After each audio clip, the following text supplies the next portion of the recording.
14 disturbing things you will find on the deep web.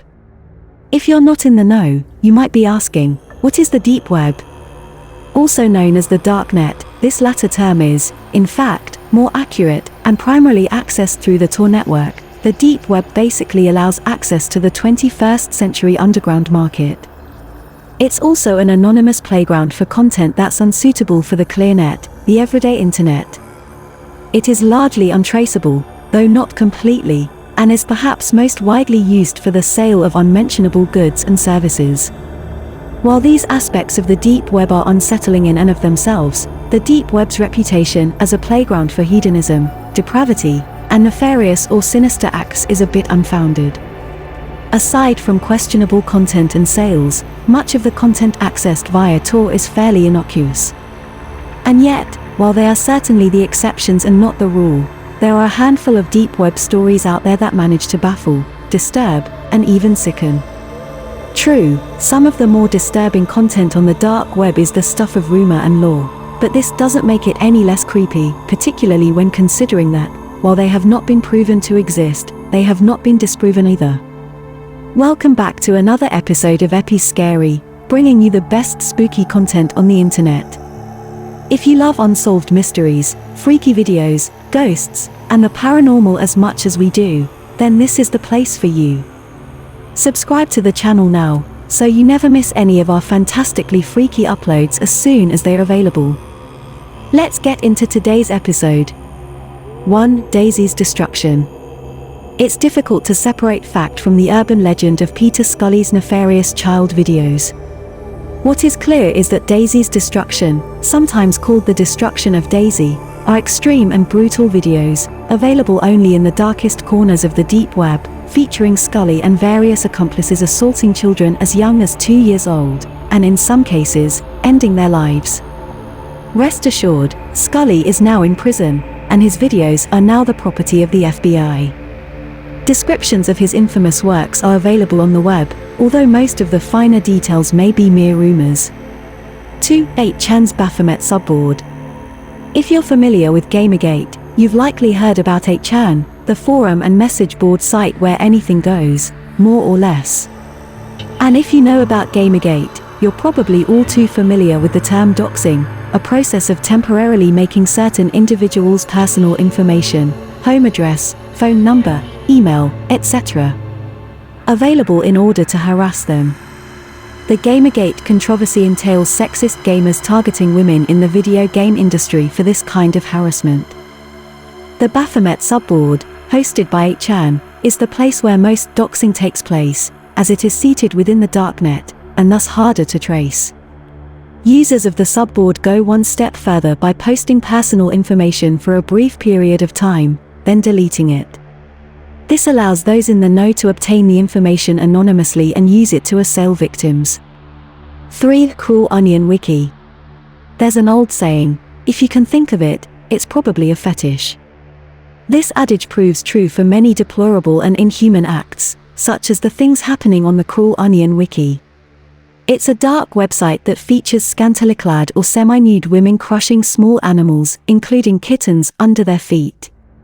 Animal cruelty laws prevent such sites from operating above the radar, and the Cruel Onion Wiki has been shut down on a few occasions.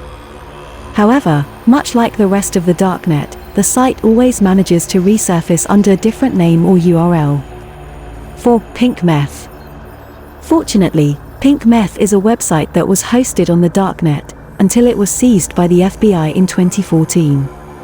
Despite the name, the site had nothing to do with drugs. Rather, Pink Meth was a market mainly for men, whereby they could sell nude photos of their exes for a hefty sum.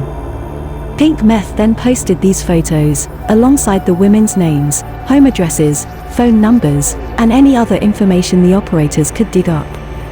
Then, a ransom on the content was delivered to the victim: pay up to have the photo removed, or let the whole of the dark web have access to your personal information, including your nude photos.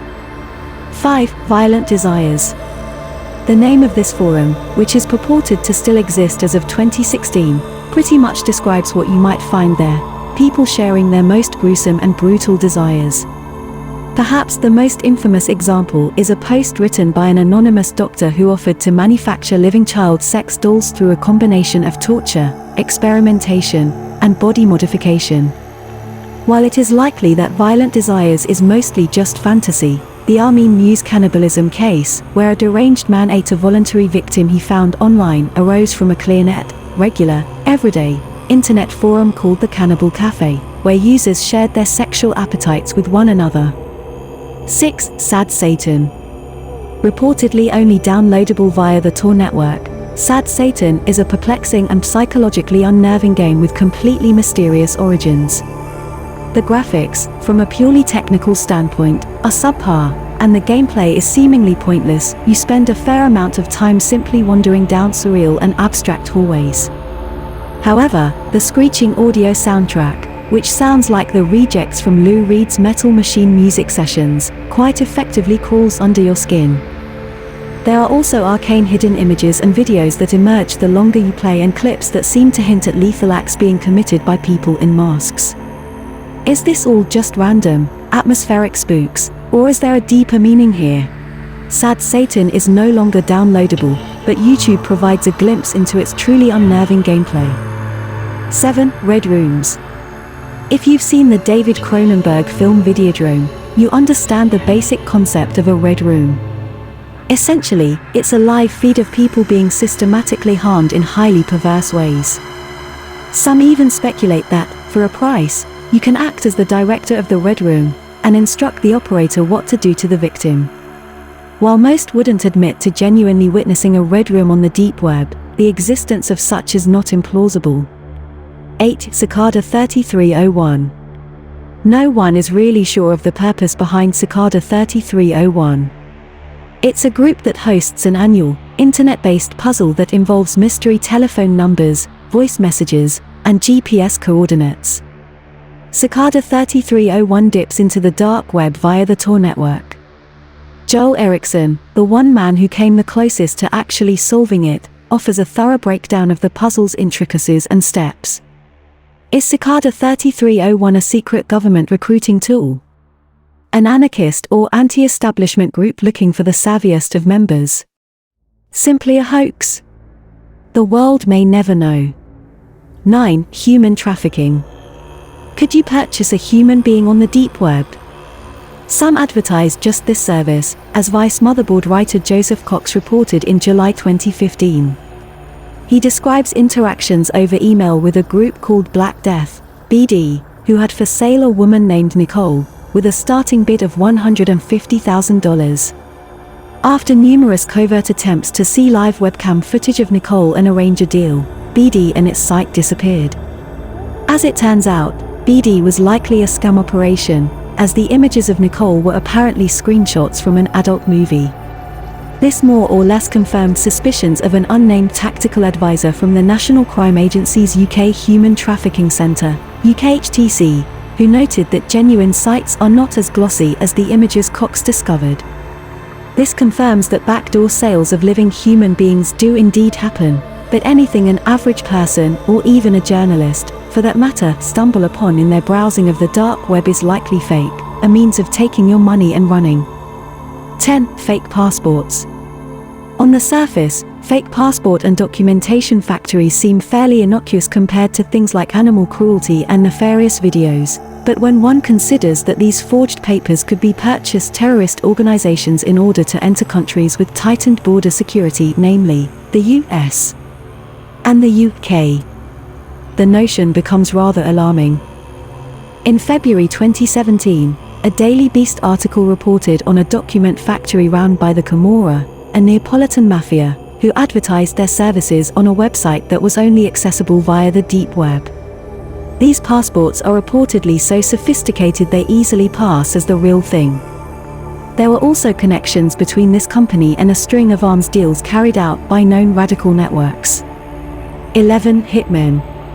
There are numerous sites and organizations accessible via the deep web that claim to offer contract hitman services.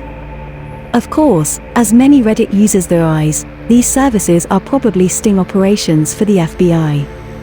Moreover, even if these organizations are legit, In the sense they are not fronts for law enforcement agencies, there is still no guarantee they offer genuine contract hit services.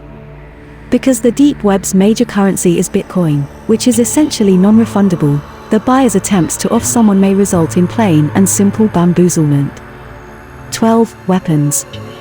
While sales of guns and other weapons take place in certain dark web markets, it isn't as common as most people think.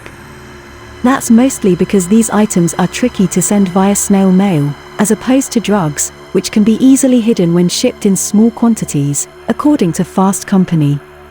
Moreover, should you attempt to purchase these kinds of goods via a dark web market, you might find yourself in trouble with the law, as it is highly possible that many sellers are undercover FBI, DEA, or ATF agents. 13. Malware. It isn't a stretch to say there is more malware floating around the dark web than in the everyday web, again, because of the dark web's anonymity. Nefarious individuals using the CryptoLocker, for instance, a malware that effectively holds your local's files ransom, returnable to you only for a fee, and the equally troubling Skynet, rely on this anonymity to make it difficult for law enforcement agencies to trace their whereabouts. That being said, the idea that your computer and data are less safe on the dark web than on the regular web is a false one.